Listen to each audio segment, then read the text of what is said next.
हा सत्संग संत रामपालजी महाराजांचा असून मराठी भाषिक भक्त समाजात सहज समजावे म्हणून हिंदी भाषेतून मराठी भाषेत रूपांतरित करण्यात आलेले आहे. हे पुण्यात्म्यांनो,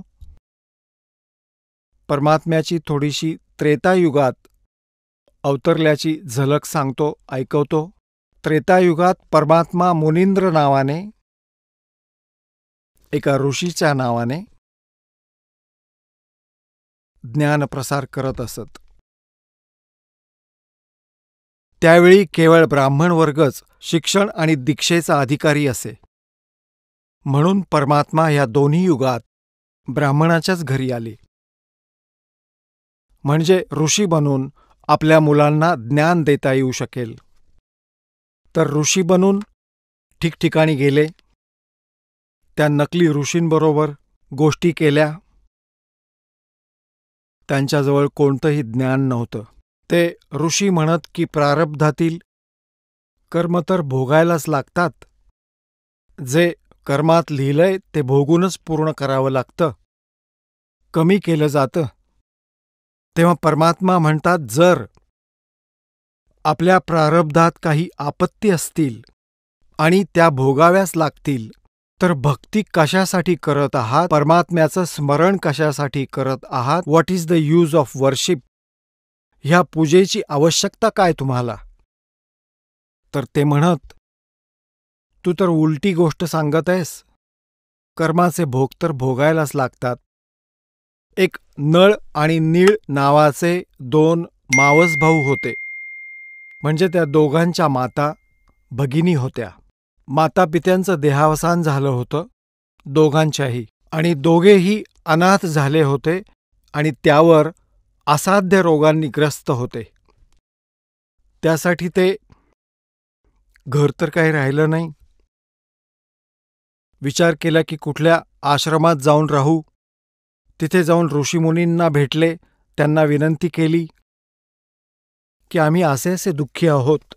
तर सुरुवातीला तर ते ऋषीमुनी त्यांना काही जंतरमंतर, काही श्लोक किंवा साधना सांगत की तुम्ही अशी अशी भक्ती करा, मंत्र म्हणा. त्यातून काही लाभ झाला नाही तर ते म्हणत असत की हे तुमच्या प्रारब्धामध्ये लिहिलेलं संकट आहे बेटा, हे तर भोगूनच पूर्ण करावं लागेल. परंतु आत्म्याला ह्या गोष्टी रुचत नाहीत, त्या संतुष्ट करत नाहीत. म्हणून तो तिथून काही इतर ठिकाणी प्रयत्न करत राहतो की कदाचित तिकडे आराम पडेल. तर जेव्हाही हे आत्मा दुसऱ्या स्थानावर गेले तेव्हा त्यांना काही क्रिया सांगितल्या. जेव्हा तिथेही आराम नाही मिळाला, त्यांनी हीच कथा सांगितली की प्रारब्ध तर भोगायलाच लागेल. तिसऱ्या ठिकाणी गेले, चौथ्या ठिकाणी गेले, मग कुणी सांगितलं की हे 3 तापांचे भोग आहेत. 3 तापांच्या अंतर्गत कोण येतात? जसे प्रेतबाधा, पितृबाधा किंवा काही देवबाधा.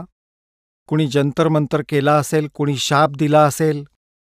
तर असंही म्हणत की हे मंत्रांनी जात नाहीत. प्रथम मंत्र देत असत, पण त्याने काही उपाय नाही झाला की सांगत की हे 3 तापांचं संकटही जाऊ शकत नाही, हे भोगावंच लागेल. तुम्ही कर्मच असे केले आहेत, शेवटी असं सांगत असत.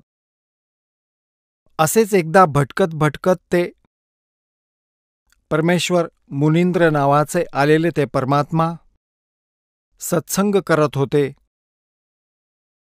आता ते दोघे हताश तर झाले होते, पण आत्मा हार मानत नाही. तिला माहितीये की काही शक्ती आहे जी दुःखीला सुखी करते. तो आहे कोणी मालिक, कोणी परमात्मा आहे. ते दोघेही त्यांच्या सत्संगात आले. त्या ऋषींजवळ बसले बराच वेळ. तिथं बसले थोडा वेळ, कारण ते खरं खरं सांगतील असं वाटलं. बाकीचे सगळे उलटं ज्ञान देत होते. तिथे 150 व्यक्ती हजर होते. नळ आणि नीळ पण तिथे जाऊन बसले. सत्संग ऐकला. थोडा अविश्वास वाटला. मनाला पटत नव्हतं की हा महात्मा सगळं विपरीत सांगतोय. परंतु तिथे उपस्थित असलेल्या इतर भक्तांना ते भेटले. ते म्हणाले की आधी आम्ही खूप दुःखी होतो, आम्हाला खूप सुख मिळालं, आशीर्वादानेच लाभ प्राप्त झाला, आमच्या भक्ती करण्याने हा लाभ झाला. तर त्यांच्या मनाला बरं वाटलं, संतोष वाटला त्यांना थोडा. जसेही ते आशीर्वाद घेण्यासाठी परमात्म्याच्या जवळ आले, दीक्षा तर म्हणाले नंतर पाहू, आधी प्रणाम तर करू. तर जसे ते प्रणाम करण्यासाठी परमात्म्याच्या जवळ आले, परमात्म्याने आशीर्वादाचा हात त्यांच्या शिरावर ठेवला. दोघेही स्वस्थ झाले. एकमेकांकडे पाहतायत की हे काय झालं, जणू शरीरावरून 100 मण वजन उतरवलं असावं. दोघांनी चरणावर लोळण घेतली, फुटून फुटून रडू लागले. हे भगवान, आम्हाला नव्हतं माहीत की परमात्मा पृथ्वीवर आले आहेत. आम्ही खूप भटकलो होतो. आम्ही सगळे जंतर मंतर ज्यांनी जे सांगितलं ते आम्ही भगवान केलं होतं. आम्हाला कुठेही आराम नाही मिळाला. आम्ही तर आत्महत्या करायचा विचार केला होता की आता काही दिवसात शांती नाही मिळाली तर हे जीवन नरकासमान झालं. हे भगवान, खूप दया केलीत तुम्ही. परमात्मा म्हणाले, बाळा, ही तर फर्स्ट एड आहे. तुमच्या जीवनात न जाणो अजून किती दुःख आहेत. त्यासाठी मी तुम्हाला भक्ती सांगतो, ते मंत्र तुम्हाला करावे लागतील. तुम्ही असं नका समजू की छू मंत्रने सगळी पीडा संपून जाईल. हे तर यासाठी सांगतोय की आम्ही समर्थ आहोत. हे फक्त तुम्हाला एक ट्रायल दिलीये आपली, एक सॅम्पल दाखवलाय की आम्ही कोण आहोत. म्हणाले की महाराज, आम्हाला उपदेश द्या, आम्ही आपले दास आहोत. दोघांना दीक्षा दिली, भक्ती करा मुलांनो, या मंत्राचा जप करा, करत रहा. आता ते एकदम दुःखी होते तर एकदम सुखी झाले. त्यांच्या आनंदाला पारावार नाही उरला. आणि परमात्मा जे काही त्यांना सेवेच्या स्वरूपात सामूहिक पद्धतीने सत्संगात सांगितलं जातं की तुम्ही सत्संगासाठी येता तेव्हा इथे एक बाबूजी बनून येऊ नका, इथे एक दास होऊन या. एक जसं हॉस्पिटलमध्ये रुग्ण जातो, मग तो कितीही मोठा अधिकारी असो, कितीही मोठा श्रीमंत असो, ज्या वेळेला त्या रुग्णाला असं समजतं की त्याच्या तपासणीत काहीतरी गडबड आढळलीये आणि त्याचं शरीर ठीक नाहीये आणि तो डॉक्टरांकडे जातो आणि डॉक्टर म्हणतात की जा तपासणी कर, तर त्यावेळी त्याला तो त्या क्षणाची वाट पाहतो की तपासणीत काय येईल. तो विसरून जातो की मी कोण आहे, मी कोणी अधिकारी आहे किंवा शेठ आहे. त्यावेळी तो स्वतःला रुग्ण समजतो. असा भाव तुमचा सत्संगात राहिला पाहिजे. इथं असं केल्यामुळे काय लाभ होईल? कबीर परमेश्वरांची ही अमरवाणी आहे. त्यांची अमरवाणी फायनल आहे. त्यांनी सांगितलंय ते सत्य आहे. कहते संत मिलन को आइए, तज माया अभिमान, जो जो कदम आगे रखे, एक एक यज्ञ समान. संत मिलन को चालिए और तज माया अभिमान, और जो जो कदम आगे रखे सो सो यज्ञ समान. आता पहा, एका यज्ञासाठी केवढा पैसा लागतो आणि हा यज्ञ तर फुकट होतो. ह्या विधीने तुम्ही सत्संगासाठी याल तर अधीर होऊन या आणि विनम्र होऊन या. ह्या अहंकार रूपी राक्षसाला पूर्ण संपवून टाका, आपल्यापासून दूर करा की बस दूर राहा, तुझा माझा काही संबंध राहिलेला नाही, कारण आता मी भक्त झालोय. आणि हा राक्षस अहंकार जो आहे सगळ्यात मोठा शत्रू आहे आपला. जशी रावणाने भगवान शिवाची भक्ती केली, भक्ती अशी केली की कोणी करू शकणार नाही, धडापासून कापून डोकी अर्पण केली, ती पुन्हा प्राप्त झाली, पण अहंकार गेला नाही. तर जशी शांती भगवान शिवापासून मिळणार होती ती नाही मिळाली. अहंकारामुळे कुत्र्यासारखं मरण आलं आणि राक्षस म्हणवला. तर अभिमान खूप वाईट आहे. भगवान आणि अभिमान यांचा ॲक्सिडेंट आहे. नॉर्थ साऊथ पोल समजा, ते कधी एकत्र येऊ शकत नाहीत. मग या दुष्टाला आपण का पाळायचं? आणि काय अभिमान या जीवाचा एका क्षणात प्राण निघून जाईल, 2 मिनिटात जाळून येतील, मग गाढवं लोळतील राखेत. कसला अभिमान बाळगताय तुम्ही? लकवा आल्यावर तोंडात माशा येतात जातात, काय अभिमान त्याचा? तर ह्याने जे काम करायचंय ते करवून घ्या. आणि जसे तुम्ही सत्संगासाठी येता तशी ज्यांना शक्य आहे तशी सेवा करण्याचा प्रयत्न करावा. काही जणांनी भांडी घासावी, काहींनी स्वयंपाकघरात थोडीफार मदत करावी, कोणी सतरंजा घालाव्यात. तर अशा प्रकारची सेवा करता येते. आणि वृद्ध वयस्कर आजारी इथं जास्त येतात, त्यांना प्रेम द्या, सहकार्य करा, मदत करा. तर अशा प्रकारे आत्म्यातलं पुण्य वाढेल, एक प्रकारची नम्रता येईल. तर कबीर परमेश्वरांकडे, मुनींद्रजींकडे विशेष करून दुःखी लोकच येत. सुखी तर त्यांच्याकडे जायचे, त्या नकली ऋषींकडे, कारण की ते तर महिम्याचे भुके. चांगला आदर देत, शेठ आला तर त्याला वेगळी खुर्ची देणार, तो राजा त्याला वेगळी खोली देणार, आणि मग तो 10,000 रुपये देणार, त्याची स्तुती करणार, म्हणून ते यासाठी शेठ तिकडे जायचे त्यांना तिथे मान मिळे. आणि परमात्म्याच्या दरबारात आले तर एकाच सतरंजीवर बसण्याचा आदेश असतो, भले कोणीही येवो. तर संत तेच असतात. आणि तिथे कुठला आदर सत्कार नसतो कोणाचा आणि अनादरही नसतो कोणाचा, कारण तिथे विद्यार्थी हेच भक्त असतात. आध्यात्मिक गुरु जो असतो तो आध्यात्मिक शिक्षकच असतो. तर अशा प्रकारे तर आता पुण्यात्म्यांनो, जे हे म्हणतात की बाबा प्रारब्धामध्ये कर्मात लिहिलेलं, भाग्यात लिहिलेलं दुःख हे भोगावं लागतं, हा तर पापकर्माचा दंड आहे. आणि मग ते म्हणतात की भगवंताचा मंत्र घ्या, त्याचा जप करा, भक्ती करा, म्हणजे पुढे सुखी व्हाल. आता कोणाच्या पायात काटा मोडला असेल आणि खोल जाऊन तुटला असेल, त्याला स्वतःला कळत नाही की दुःख कशामुळे होतंय. किंवा त्याला जरी माहीत असलं की काटा मोडला आहे, तर तो कोणाकडे तरी जाईल, तो त्याला सांगेल की तुझ्या दुखण्याचं कारण तुझ्या पायात मोडलेला काटा आहे. आणि काटा तर काढता येणार नाही, तो तर तसाच राहील, तू हे बूट घाल. आणि बूट घाल म्हणजे भविष्यात पुढे तुला काटा टोचणार नाही. तर पुण्यात्म्यांनो, काटा मोडलेल्या पायात बूट घालता येत नाही, तर तो काटा काढा आणि मग त्याला सल्ला द्या की बूट वापरत जा, नाहीतर पुन्हा काटा टोचेल. तर मग ती काटा टोचल्याने दुःखित व्यक्ती, तिला खूप कळतं की काट्याने किती वेदना होते. आता तो कधीच बूट काढणार नाही. खूपच काळजी घेईल की यापुढे परत ती आपत्ती येऊ नये. तर याच प्रकारे परमात्मा म्हणतात, जसा आपल्या प्रारब्धरूपी पापकर्माचा काटा टोचला आहे आणि तो काटा काढला तरच सुख मिळेल, मग तुम्हाला सल्ला दिला जाईल की या मर्यादेत राहा, ही भक्ती करत राहा. तर तो प्राणी कधीही मर्यादा सोडणार नाही आणि भक्ती सोडणार नाही. या भयाने की तशी वीज परत आपल्यावर पडू नये, परत ती आपत्ती, ते संकट येऊ नये. किती वाईट हाल झाले होते आपले. तर मग तो कधीच भक्ती सोडू शकत नाही आणि सरळ चालू लागतो. तर अशाच प्रकारे परमात्मा त्यांना सल्ला देत असत उपस्थित भक्तांना. आणि तिथे परमात्म्याजवळ, कबीर साहेबांजवळ म्हणजेच मुनींद्रजींजवळ विशेष करून ते दुःखी लोकच येत असत. कोणी मनोरुग्ण, कोणी भूतबाधेने पीडित झालेले, कोणाला देवांनी शाप दिलेला, कोणाला ऋषीमुनींनी शाप दिलेला, किंवा कोणी प्रारब्धातल्या कष्टांनी त्रासलेला, कोणी शारीरिक रोगांनी ग्रस्त. आणि परमात्मा तर आमचे भगवान आहेत, ते तर आपल्या मुलांची सगळी दुःख दूर करतात. तर तिथे वृद्ध, आजारी, दुःखी लोक येत असत. तर भगवान सल्ला देत असत की बाबा, वृद्ध आजारी लोकांची मदत केली पाहिजे, तिरस्कार करू नका. कहते कुष्टी होवे संत बंदगी कीजिए, हो वैश्या के विश्वास चरण चित दीजिए.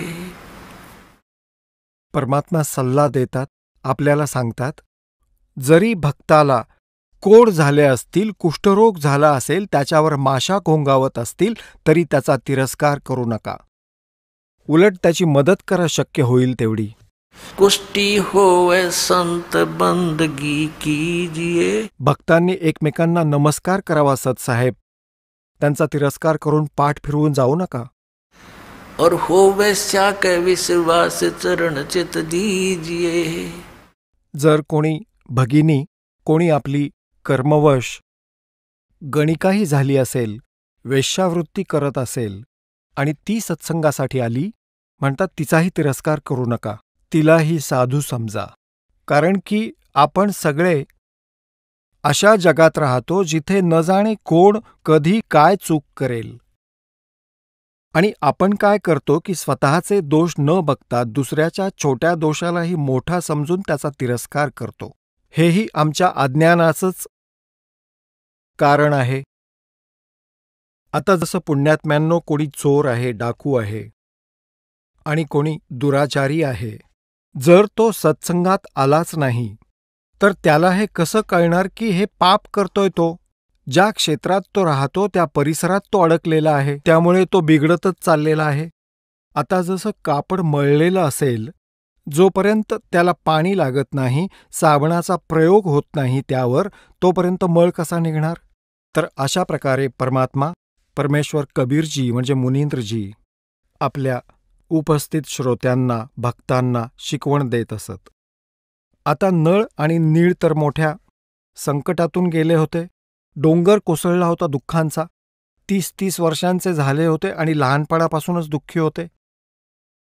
आणि ज्यांनी आत्महत्येचा विचार केला होता त्या व्यक्ती इतक्या सुखी झाल्या तर ठीक आहे, आपली बुद्धी इतकी काम करत नाही की त्याला ईश्वरच मानेल, पण ईश्वरापेक्षा कमीही मानू शकत नाही जर थोडीही त्याच्यात माणुसकी असेल तर ते तर महान आत्मा होते नळ आणि नीळ. त्या दिवसापासून ते सत्संगात खूप सेवा करू लागले. वृद्ध वयस्करांचे कपडे, रुग्णांचे, अपंगांचे कपडे घेऊन जा, द्या मला, मी धुवून आणतो. त्यांचे कपडे धुतले, भांडी घासून दिली, त्यांना आरामात बसवत आंघोळ घालत. अशा प्रकारे ते सेवा करू लागले जे परमात्मा मुनींद्रजींच्या आश्रमात येत असत त्यांची. परंतु ते दोघेही अगदी सरळ मार्गी होते, भोळ्या मनाचे होते. ते काय करत, सत्संगात जी चर्चा व्हायची, भगवानांकडून जे ज्ञान ऐकायचे, तर हे नदीवर कपडे धुत असत, भांडी घासत असत. नदीच्या जवळ सत्संग होई, ऋषींचे आश्रम असत तिथे. हे काय करत, नदीच्या काठावर कपडे भिजवून ठेवत, ज्यामुळे थोडा मळ सुटा होईल, मग धुऊया म्हणायचे. त्याच प्रकारे भांड्यांचं पण. आणि दोघे नदीकिनारी झाडाखाली बसून सत्संगात ऐकलेल्या गोष्टींवर दोघे चर्चा करायचे. आणि मग आपल्या जुन्या काळाबद्दल, आपल्या भूतकाळाबद्दल ते खूप विचार करत असत. आणि म्हणायचे, पाहते ऋषी काय काय बकवास करायचे. आधी तर म्हणायचे हा जंतर कर, तो मंतर कर, आणि मग लास्टला म्हणायचे की तुमच्या प्रारब्धाचेच भोग आहेत, भोगावेच लागतील. मग आता इथे कुठे गेलं ते प्रारब्ध? तर बाबा भगवंतच आले आहेत. परमात्मा जसे आहेत आपले गुरुजी, मोठी दया केली आपल्यावर. पहा, आज सत्संगात असं सांगितलं, कधी ऐकलं नव्हतं आम्ही. आता पुण्यात्म्यांनो, जो इतका दुःखी होता तो आता सुखी झाला.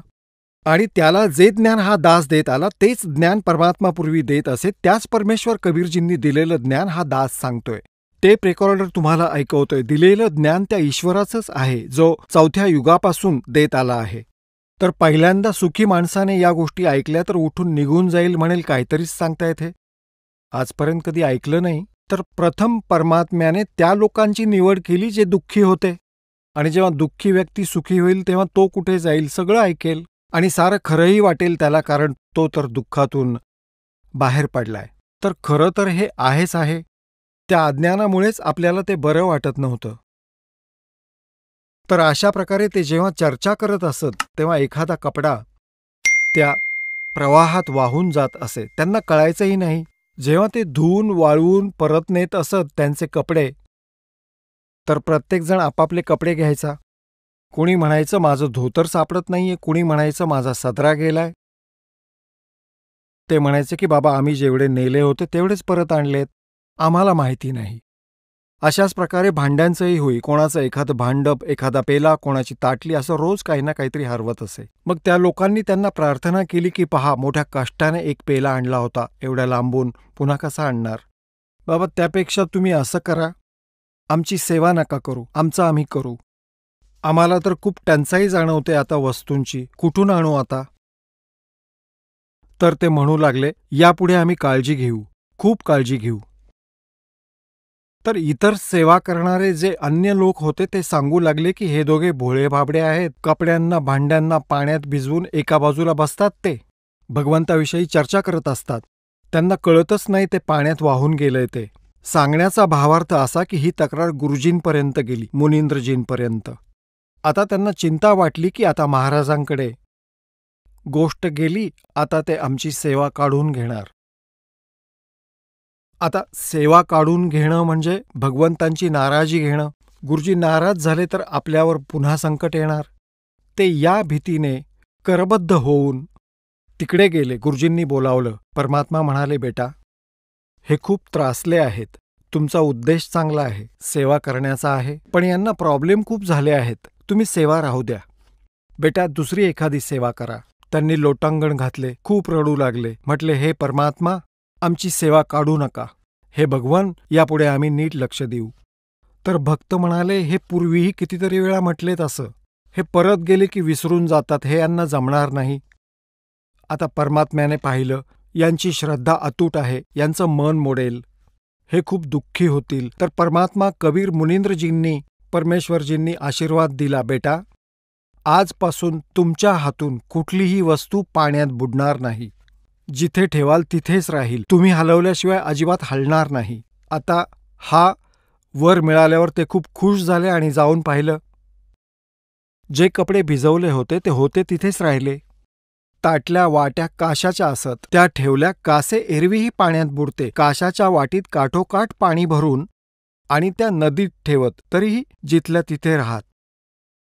मग कोणीतरी म्हणालं की चला जरा दगड ठेवून बघा बरं. त्यांनी दगडगोटे उचलून पाण्यावर ठेवले. ते जिथे ठेवले त्या पाण्याच्या वरती जसेच्या तसे राहिले. तर हा त्या भक्तांचा प्रॉब्लेम तर सुटला, ज्या भक्तांचे कपडे आणि भांडी हरवत होते. तर अशा प्रकारे नळ आणि नीळ यांना हा आशीर्वाद परमेश्वर मुनिंद्रजींकडून दिलेला होता. आता परमात्मा म्हणतात, गोता मारूं स्वर्ग में जा बैठूं पाताले, कह कबीर ढूंढता फिरूं अपने हीरे मोती ला.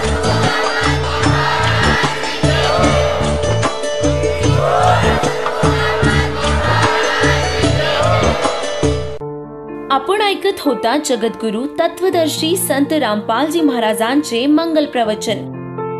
निशुल्क नामदीक्षा प्राप्त करण्यासाठी आणि अधिक माहितीसाठी संपर्क करा 7030303951 7030303952.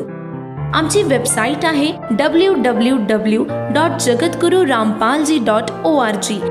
सर्व पवित्र धर्मांच्या पवित्र शास्त्रांवर आधारित प्रमाणित अनमोल पुस्तक ज्ञानगंगा किंवा जगण्याचा मार्ग यापैकी कोणतेही एक पुस्तक निशुल्क मागविण्यासाठी आम्हाला आपले पूर्ण नाव, पूर्ण पत्ता, पिनकोड सहित आणि फोन नंबर लिहून 7030303951 7030303952 या नंबरावर SMS करू शकता किंवा आम्हाला 7030303950 या नंबरावर WhatsApp देखील करू शकता.